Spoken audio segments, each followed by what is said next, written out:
Bismillahirrahmanirrahim. Assalamualaikum warahmatullahi wabarakatuh. Alhamdulillah wa syukurillah, la haula wala quwata illa billah. Puji syukur kepada Allah Subhanahu wa taala yang selalu mencurahkan rahmatnya untuk kita, dan tidak lupa salawat serta salam kepada sang teladan Nabi Muhammad sallallahu alaihi wasallam. Pendengar yang dirahmati oleh Allah Subhanahu wa taala, saya Syafitri Ahdiya di hari ke-21 Ramadan ini hadir kembali untuk menemani Anda dalam dakwah Ramadan kerjasama antara RRI Nunukan dengan Kementerian Agama Kabupaten Nunukan dan Badan Amil Zakat Nasional Kabupaten Nunukan. Adapun untuk topik yang kami ketengahkan hari ini adalah di bawah naungan Al-Quran.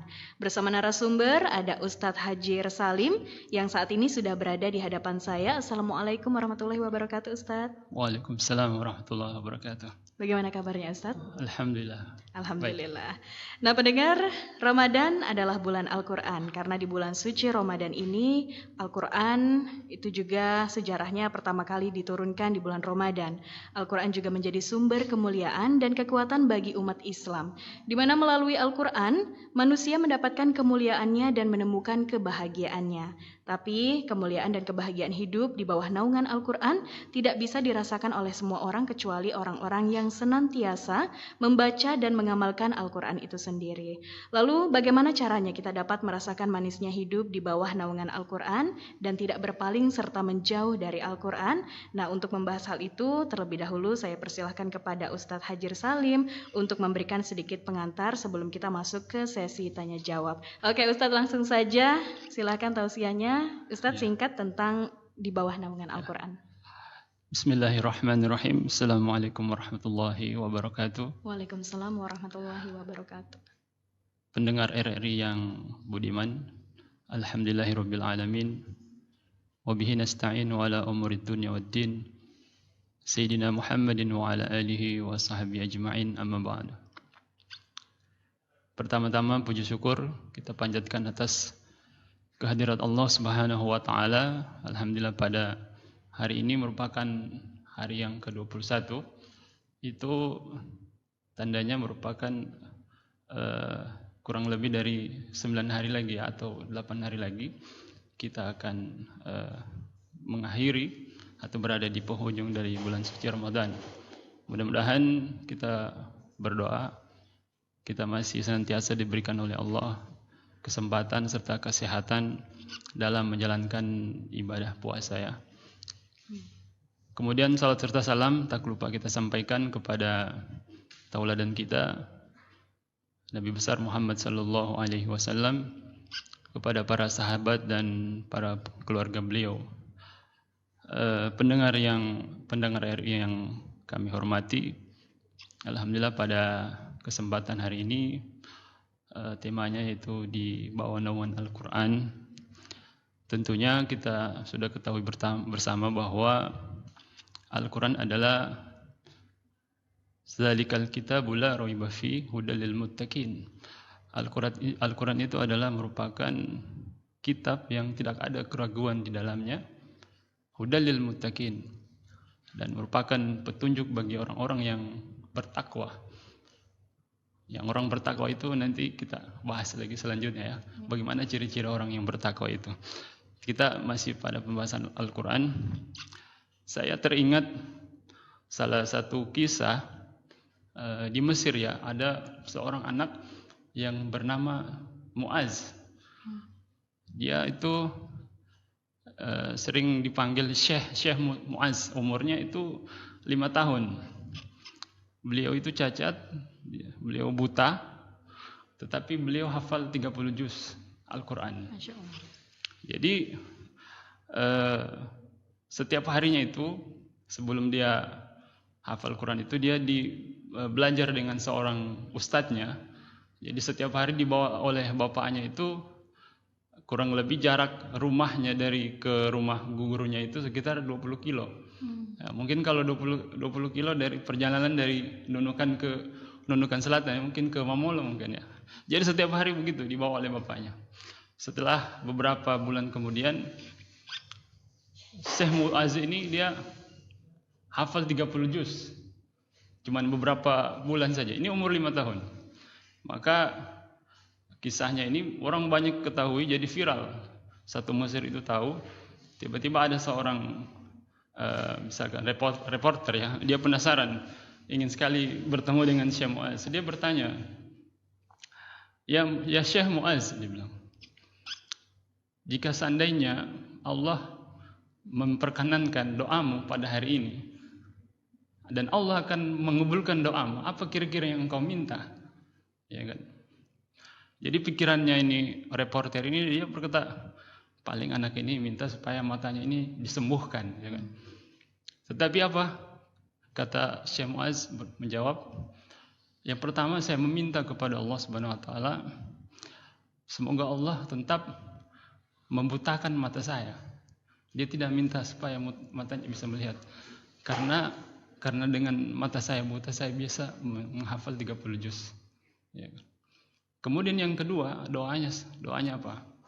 Muaz menjawab, semoga jika seandainya amal ibadah saya itu masih kurang dan tidak cukup untuk meringankan siksa saya nanti di neraka, maka saya bermohon kepada Allah, mudah-mudahan hafalan Quran saya ini bisa meringankan saya nanti di akhirat. Dan ini yang akan saya bawa kepada Allah Subhanahu wa taala. Jadi ini amal kita, ini amal saya, hafalan saya Al-Quran itu saya akan bawa bertemu dengan Allah. Karena saya malu ketika bertemu dengan Allah, saya tidak ada amalan apa-apa. Jadi dia anak sekecil itu pun umur 5 tahun dia sudah memikirkan bagaimana kehidupannya ke depan, ke akhirat. Apalagi kita orang yang sudah dewasa ya, yang kira-kira umurnya sudah 40 tahun, 50 tahun ke atas. Kira-kira apa yang perlu kita persiapkan? Ya, salah satunya itu tawassul bil amal. Amal kita apa? Apa yang kita bawa nanti bertemu dengan Allah. Nah, salah satunya ini saya adalah seorang penghafal Quran. Ya, jadi ada juga salah seorang profesor namanya Profesor Dr. Rusli. Itu ada dosen saya dulu di Palu. Kebetulan saya dari Palu. Beliau itu setiap harinya menghafal Quran. Terus saya tanya, Ustaz, mengapa Anda itu selalu saya perhatikan setiap hari menghafal Quran? Padahal kalau dipikir Anda ini sudah profesor, kemudian sudah amalannya sudah banyak, ceramah kesana kemari. Apa kata beliau?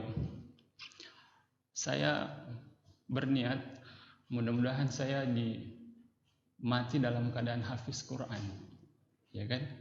Kata dia, sebagaimana sabda Rasulullah SAW, kata dia, Iqra'ul Quran fa innahu ya'ti yaumal qiyamati syafi'an li ashabi.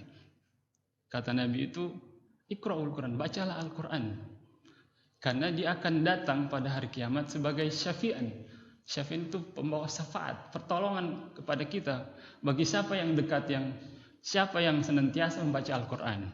Syafi'an. Nah, itu akan memberikan syafaat nanti. Ketika kita nanti di akhirat tidak ada lagi pertolongan selain syafaat, baik itu syafaat dari Rasulullah SAW dan Al-Quran itu sendiri.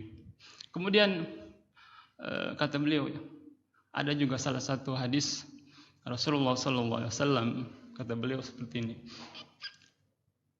Al-mahirul Quran ma'al kiramin bararah. Orang yang mahir dalam membaca Al-Quran itu adalah bersama malaikat yang mulia nanti di surga. Wa may yatata'ta bihi, barang siapa yang terbata-bata membaca Al-Quran, falahu bihi ajran, maka dia akan mendapatkan 2 pahala. Jadi orang yang salah-salah pun, yang istilahnya lidahnya terlipat-lipat itu baca Quran, maka dia tetap dapat 2 pahala. Kenapa? Yang pertama pahala karena sulitnya itu membaca, ya kan? Kemudian pahala yang kedua karena pahala dia membaca setiap huruf Al-Quran itu. Nah, itu salah satu kelebihan dari Al-Quran. Nah, kembali lagi ke kisah tadi itu, Syekh Muaz, bayangkan anak sekecil itu dia sudah memikirkan bekalnya nanti ketika dia akan meninggal, apa yang dia akan bawa. Nah, itu salah satunya berkah Al-Quran. Nah, bagaimana dengan kita yang sudah dewasa, yang fisik kita itu sempurna, kita tidak buta, punya pendengaran yang baik, apakah sudah hafal minimal 1 juz? Sudah selesai belum, ya kan? Seperti itu. Itu setidaknya ada amalan andalan yang bisa nanti kita bawa ketika bertemu dengan Allah Subhanahu wa taala. Nah, salah satunya apa? Itu menghafal Quran. Atau minimal kalau memang susah membaca Al-Quran, susah menghafal Al-Quran, setidaknya kita menjadi orang yang gemar membaca Al-Quran. Dengan itu, mudah-mudahan dengan membaca Al-Quran itu, seperti kata Nabi tadi, dia akan menjadi syafian, pembawa syafaat nanti kita di hari kiamat. Ya. Iya, itu dia pengantar dari Ustadz Hajir Salim tentang di bawah naungan Al-Quran. Saya begitu terenyuh nih.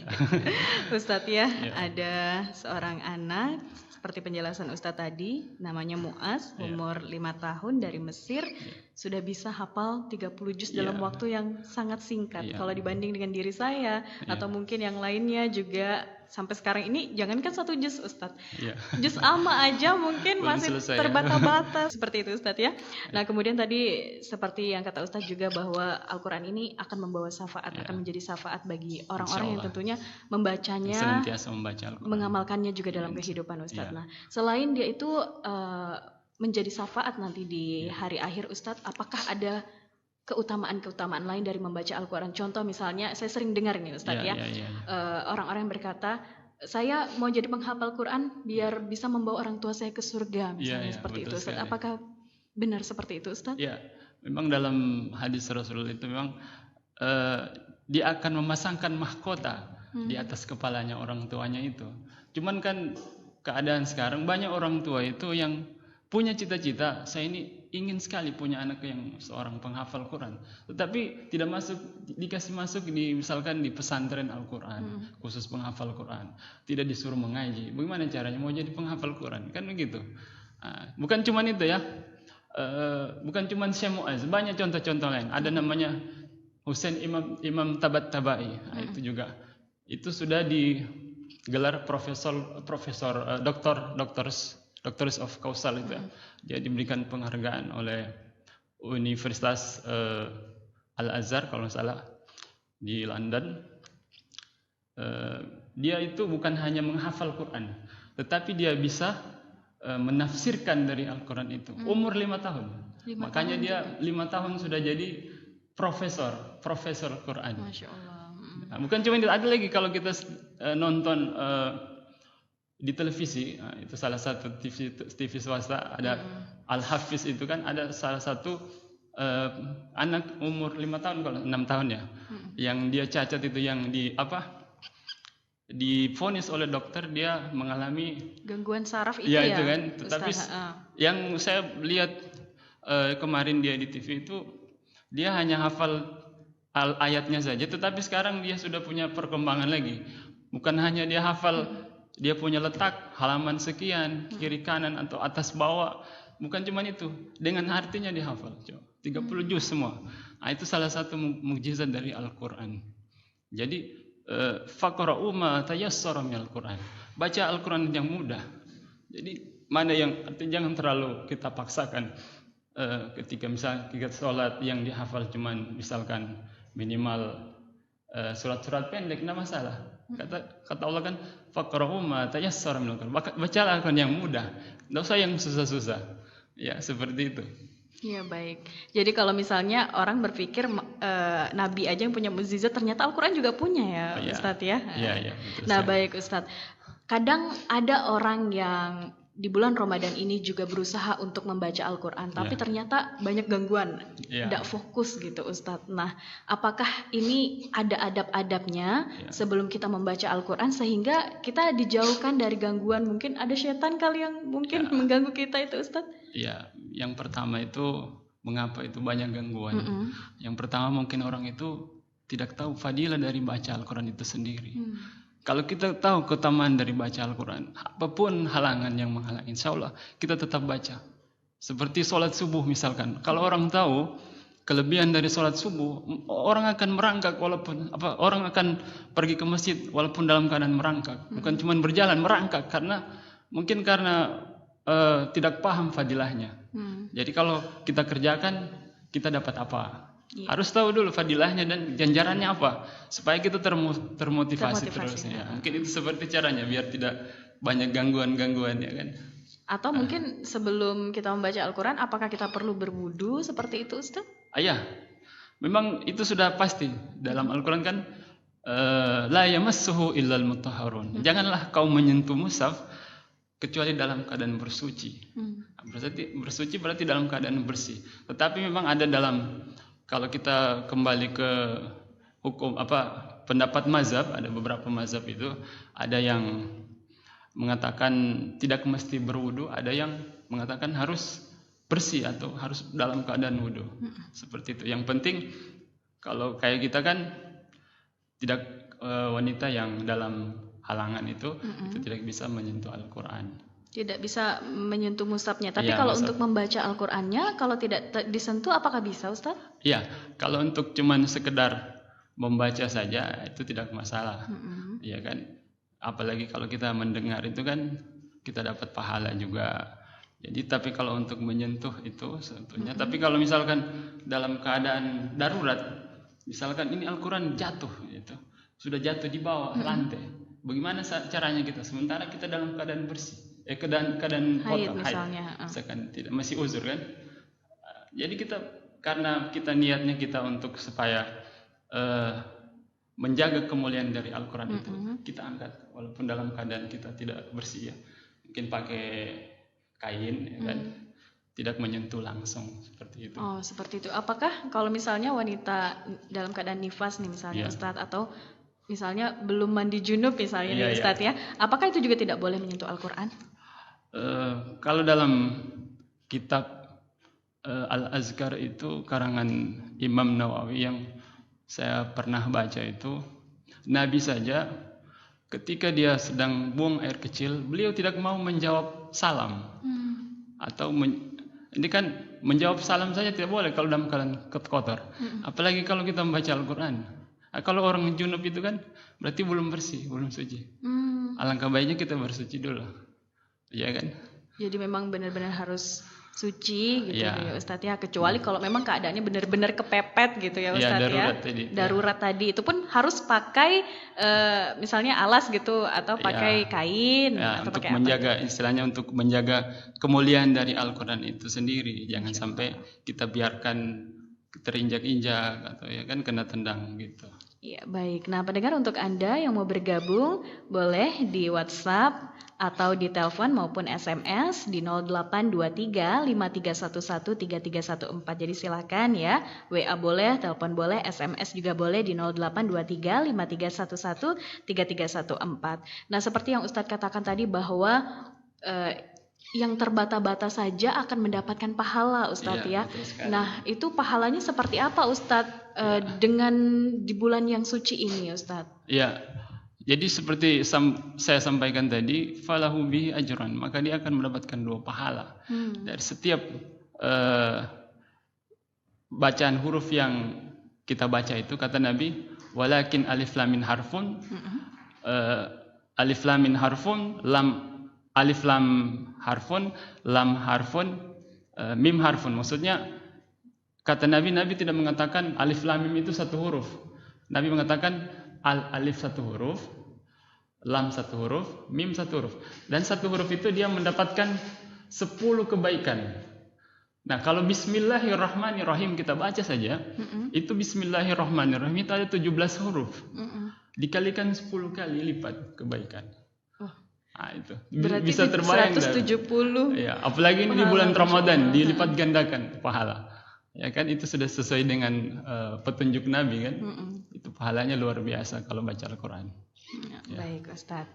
Tapi jangan sampai juga nih auzubillah aja atau bismillahirrahmanirrahim diulang-ulang gitu ya Ustadz ya. Cobalah untuk membaca Al-Quran itu ya Ustadz ya. Oke, Ustadz, di via WhatsApp nih sudah ada yang bertanya. Pak Ustadz, bagaimana cara merasakan nikmatnya mukjizat Al-Quran? Iya. Jadi kalau dalam kisah-kisah itu banyak kisah yang menjelaskan tentang bagaimana tentang kelebihan atau mukjizat dari Al-Quran itu. Banyak orang yang dengan bacaan Quran itu, contohnya saja anak kecil itu, anak kecil, anak bayi kita. Kalau anak saya saja kalau dia rewel-rewel, saya bacakan murattal, baca ayat kursi, alhamdulillah bisa diam. Ya kan? Beda kalau dia dengan musik-musik.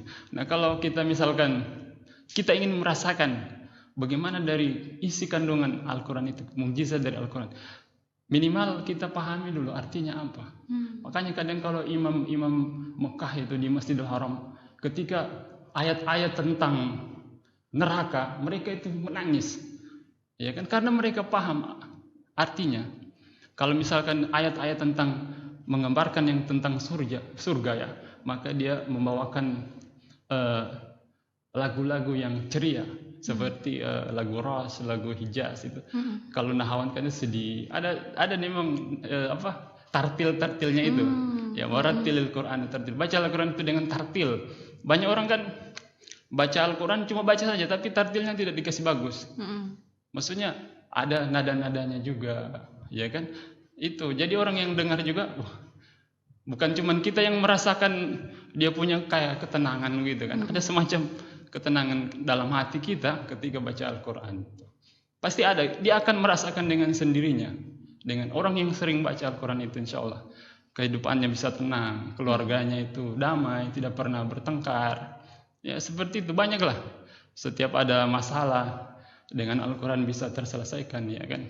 Makanya kalau dalam ayat itu, setelah Allah menyampaikan ayat tentang musibah atau cobaan, maka Allah menyambungnya dengan ulaika alaihim salawatun mir rabbihim warahmah. Jadi sebelumnya Allah menyampaikan allazina iza asabathum musibah qalu inna lillahi wa inna ilaihi rajiun. Orang-orang yang beriman itu ketika dia ditimpa musibah, dia berkata, sesungguhnya kami dari Allah, berasal dari Allah, akan kembali kepada Allah. Maka Allah melanjutkan ayat itu, ulaika alaihim shalawatum mir rabbihim warahmah wa ulaika humul muhtadun. Mereka itulah orang-orang yang senantiasa mendapatkan rahmat dan petunjuk Allah. Orang yang senantiasa membaca Al-Quran itu, Allah akan senantiasa memberikan rahmat. Rahmat itu apa? Kasih sayang dari Allah.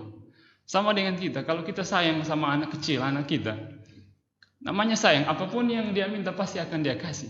Kita kasihkan, ya kan? Sama dengan itu. Allah kalau sudah sayang dengan seorang hambanya, apapun yang hambanya minta, Allah akan kasih. Betul tidak? Iya. Ya, apapun yang kita pinta, doa kita itu akan insya Allah akan kabulkan. Karena Allah sudah sayang. Seperti dengan kisahnya Ashabul Kahfi. Pernah dengar tak? Kisah Ashabul Kahfi yang tertidur di dalam goa. Apa doanya ketika mereka terbangun itu? Mereka kan dalam goa tertutup. Jadi pintu goa itu tertutup oleh batu yang besar. Apa doa mereka? Mereka bukan minta supaya batu itu bisa membuka pintu goa itu yang tertutup. Apa doa mereka? Mereka berdoa, Rabbana atina min ladunka rahmah wa hayyi' lana min amrina rasyada. Ya Allah, karuniakan kepada kami rahmat-Mu. Mereka meminta rahmat kepada Allah Subhanahu wa taala. Ya kan? Kalau Allah sudah sayang kepada kita, apapun yang kita minta, Allah akan kabulkan. Itu saja. Ya baik, jadi itu dia kenikmatan yang bisa dirasakan bagi orang-orang yang membaca Al-Quran, terus pahami artinya, kemudian dibaca dengan menggunakan tartil yang baik, tajwidnya juga baik gitu ya Ustadz ya. Dan diamalkan dalam kehidupan sehari-hari. Insya Allah akan mendapatkan rahmat dari Allah Subhanahu Wa Taala. Bisa dirasakan mukjizatnya dari Al-Quran itu. Nah, beliau kembali lagi bertanya nih, Pak Ustadz kembali lagi dari Abdul di Binusan. Abdul ya. Bagaimana sebaiknya sikap kita saat ada orang yang membaca Al-Quran? Lalu apa yang kita lakukan ketika sedang menyimak orang membaca Al-Quran tapi banyak ayat yang dibaca tidak sesuai ilmu tajwid? Gimana ini Ustaz? Nah, makanya tadi saya katakan warattilil Qur'an tartilan. Tartil itu maksudnya dengan bacaan sesuai dengan tajwidnya. Dia punya penyebutan hurufnya, karena bahasa Arab ini kalau kita salah satu saja, kita baca huruf, itu bisa merubah arti. Saya kasih contoh, misalkan kolbun dengan kalbun. Kalau kolbun itu kan hati, kolbun salim. Kalau kalbun itu artinya anjing. Wah, jauh ya. Nah, itu kan. Makanya saya kadang juga seperti itu. Kalau dengar imam-imam atau orang yang lagi baca Quran, ketika salah membaca Al-Quran, kayak perasaan itu kayak tidak puas, tidak enak ya, pingin negur. Nah, gimana caranya ya kan? Nah, makanya cuman kita perbaiki dalam hati saja, kita berhusnuzon, berprasangka baik. Namanya mungkin dia belum pernah belajar, mungkin kita ada waktu, kita bagaimana caranya kita ajak untuk belajar. Apalagi kalau ada misalkan menjadi seorang imam masjid itu tidak gampang. Yang pertama dia harus fasih. Nah, itu syarat utama menjadi imam, itu harus fasih. Jadi kalau jangan sampai di huruf fa dibaca pa, nah, itu bisa merubah. Kan biasa gitu. Iya, biasa. Kalau orang azan biasa hayya 'alal fala, baca bukan fala dibaca pala. Kedengaran seperti itu. Ya kan? Bagaimana kalau itu karena ini Ustadz, karena pengaruh logat dari suku gitu Ustadz? Ya, bisa juga tergantung dialek ya kan? Dialek. Berpengaruh karena dialek. Biasa orang baca ihdinas siratal mustaqim. Nah, itu. Jadi gimana itu Ustadz? Ya Allah kan lebih tahu ya itu. Insya Allah salat kita atau bacaan Quran kita itu pahalanya bisa kita dapatkan. Tetapi kalau bisa ada usaha untuk memperbaiki bacaan. Jangan sampai seumur hidup tidak pernah belajar, baca terus kan. Makanya ibadah tanpa ilmu tidak ada gunanya. Ya kan, buat apa mau ibadah terus tapi ilmunya kita tidak tahu. Ya kan, harus belajar.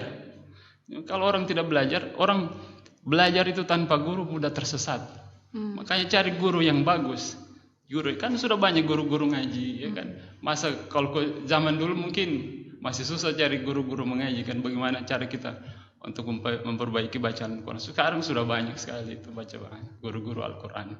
Jadi tidak ada lagi alasan saya tidak tahu mengaji kan.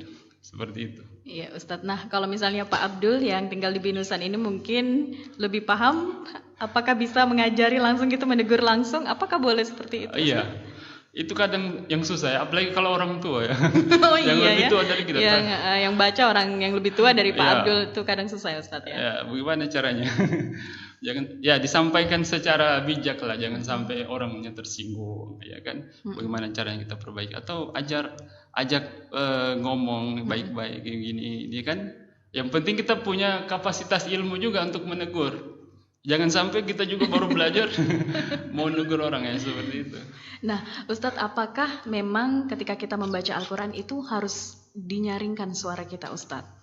Ya, sebenarnya kalau dalam baca Quran itu tidak mesti kita harus teriak-teriak. Makanya itu kalau Nabi itu kalau baca Quran itu dengan dengan suara yang lemah lembut, ya kan? Kemudian dengan lagu tartil tadi. Kalau Nabi itu kan Rasulullah, dia kalau membaca Quran itu dengan nada jiharka. Sudah pernah dengar nada jiharka kalau mengaji? Belum pernah dengar? Belum. Seperti apa nada jiharka? Bisa, kalau mau saya contohkan sekarang. Oh boleh, itu sangat mau sekali Ustaz. Ya. Jadi sepertinya nada jiharka begini ya. A'udzu billahi minasy syaithanir rajim. Bismillahirrahmanirrahim. Alhamdulillahi rabbil alamin. Ar-Rahmanir-Rahim. Maliki yaumiddin. Iyyaka na'budu wa iyyaka nasta'in. Ihdinas siratal mustaqim. Siratal ladzina an'amta 'alaihim ghairil maghdubi 'alaihim waladdallin. Seperti lagu jiharka. Masya Allah. Ya mudah-mudahan pendengar yang ada di rumah juga merasakan hal yang sama dengan saya, tersentuh sekali ya. Mudah-mudahan juga yang mungkin belum bisa membaca Al-Quran itu dengan baik dan benar bisa terus belajar. Gitu, harus ada usaha. Ya baik. Nah Ustadz, ada lagi nih Ustadz. Ya. Bagaimana hukumnya menyimpan Al-Quran di dalam handphone seperti aplikasi di Android, Ustadz, katanya? Enggak masalah sih sebenarnya. Ini kan tergantung dari, kadang memang itu HP kita taruh dalam kantong itu kan enggak. apalagi dalam HP itu isinya macam-macam kan, apalagi yang halal yang tidak baik ya. Lebih bagus kalau membaca Quran, kalau memang lebih menjaga, itu lebih bagus kita bawa Al-Quran kecil itu, ya kan? Karena lebih kita baca Al-Quran langsung, mushaf itu yang dibaca, bukan HP itu. Langkah lebih bagusnya itu Al-Quran langsung. Oh, gitu. Jadi kalau bisa Al-Quran dibawa gitu. Beli yang kecil, ada yang kecil sekarang. Ada Al-Quran macam-macam ya. Per juz ya? ada, Al-Quran per juz. Misalkan per juz juga ada ya? ya? Di toko itu kan juz 1, juz 2. Jadi kita enggak bawa ketebal-tebal. Enggak langsung satu yang gede itu kan. Ada yang satu juz itu bisa kita bawa. Kalau misalkan ada waktu luang, kita baca lagi. Seperti itu. Oke, baik. Nah, jadi itu dia. Ini tidak menyebutkan namanya siapa, tapi lebih baik kalau kita membawa mushaf gitu ya. Jadi membaca Al-Quran itu langsung, tidak di handphone ataupun aplikasi. Tapi kalau misalnya ini tiba-tiba enggak bawa mushaf gitu, Ustadz, tapi boleh kan Ustadz, tapi tetap masalah, bisa aja. Alangkah lebih baiknya. Saya tidak mengatakan tidak boleh. Iya kan, intinya kita bisa baca Al-Quran ya. Kita mempermudah. Tapi lebih bagus kita bawa Al-Quran itu. Iya, baik Ustadz, karena waktunya juga terbatas, sudah pukul 17 lebih 57 menit waktu Indonesia Tengah. Nah Ustadz, sebelum closing statement, ini yang terakhir saya ingin tanyakan. Kapan sih Ustadz waktu-waktu yang terbaik dalam membaca Al-Quran di bulan Ramadan ini Ustadz? Iya, sebenarnya waktu yang terbaik itu bukan hanya hari terakhir. Mulai dari hari pertama sampai hari terakhir itu bukan waktu-waktu yang terbaik, apalagi dalam keadaan berpuasa. Kalau orang yang dalam keadaan berpuasa itu kemudian dia membaca Al-Quran, seakan-akan dia berinteraksi kepada Allah. Ya kan, dia merasakan isi kandungan dari Al-Quran itu, misalkan tentang ini. Kemudian kita meneteskan air mata kita ketika membaca Al-Quran, itu yang mahal itu. Allah itu langsung, Masya Allah. Sudah pernah belum baca Al-Quran sementara menangis? Karena menghayati dari isi Al-Quran itu, coba. Saya pernah menangis tapi karena salah baca sepertinya Ustadz. Itu sudah tingkatan, makanya harus kita belajar lagi untuk lebih untuk waktu-waktu itu ya terserah, mau dalam keadaan berpuasa misalkan, atau sebelum habis sholat malam, sholat tahajud, sambil menunggu waktu subuh kita bisa hafal baca Al-Quran. Baik Ustadz, itu dia ya. Jadi dari awal puasa itu lebih baik digenjot gitu baca Al-Qurannya. Bukan cuma hari terakhir. Jangan cuma hari terakhir, baru dari awal juz 1, juz 2 sampai hari 30, juz 30. Bila perlu jangan cuma satu kali khatam. Kalau orang ulama-ulama dulu itu yang di Arab itu satu hari bahkan ada satu kali khatam. Wah, satu hari? Iya. Waduh, luar biasa. Minimal 1 minggu khatam atau kalau bisa. Iya, baik Ustadz. Yang terakhir Ustadz, apa yang ingin Ustadz sampaikan kepada masyarakat? Singkat Ustadz. Iya, baik.